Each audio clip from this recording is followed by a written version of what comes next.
Let's make some sourdough sandwich bread. Also throwing in a commercial version if you don't want to wait 10 to 12 hours. Converting a sourdough recipe from a commercial yeast is not too bad, but we'll talk about that in another video. So this is going to be a pretty plain Jane sandwich bread, nice and soft. It's enriched with milk and butter, which is going to soften the crumb up and make it nice and tender. It's perfect for BLTs, ham and cheese, toast, French toast, whatever you want. We're going to be starting with the sourdough recipe first. So just like any of my other recipes, we're going to add all the water and salt mixed in first. Stir in our active starter. Then we're going to mix in our sugar because we forgot at the end. I'm going to be using all-purpose flours, 11.7% protein. If you're using really weak stuff, I'd take about 20-30 grams of the water off just to make it more manageable.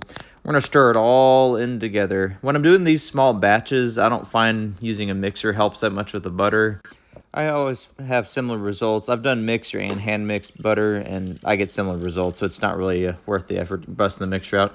This is meaning the commercial yeast version. The only difference is I have to bloom the yeast for a little bit. Just hydrate it, add some sugar. It'll foam up, mix everything in. All the other steps are the exact same. Only main difference, this sandwich bread will be done in about 3.5 hours. The sourdough one usually takes like 10 to 12 hours, so it's much slower.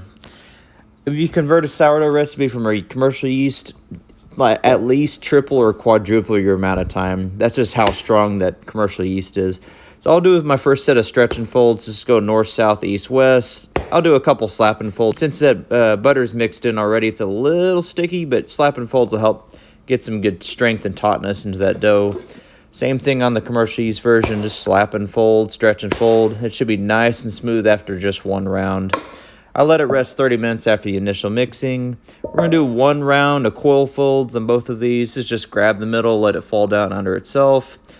Round it off again. Should be nice and tight. Ball now, no stickiness. This commercial yeast is going to double in size in roughly an hour, hour and a half. If you're at room temp, about 75, 80 degrees. So fast in comparison to the sourdough. We're going to spray some nonstick spray on a loaf tin. Turn it out. We're going to do flat side down. We're going to shape it up so it'll form into like a nice log shape and it makes it a lot easier to form. So fold over each side, tuck it up, and just roll it into a nice log. Drop it into the loaf pan. We're going to cover it one final time, let it ferment some more. Should be about an inch, inch and a half over the tin pan. If you poke it, it should leave an indent that shouldn't completely go away, but it shouldn't cave in. Oven at 375 for about 35 to 40 minutes till nice and golden brown. No wash, no butter, no nothing on this. So I usually like to take it out of the tin and throw it in for another 5 minutes at the end to make sure everything's nice and cooked through on the sides. Beautiful golden crust, nice and soft. I always like to brush a little bit of butter on there, softens that crumb even more. So we're going on to the sourdough one. This took about 5 to 6 hours to get near that doubling size, and then this took another 3-4 hours to double in the tin. So pass the poke test. I like to score up my sourdough loaves. You're already tripling the amount of time. Might as well throw another couple minutes on there to make it pretty.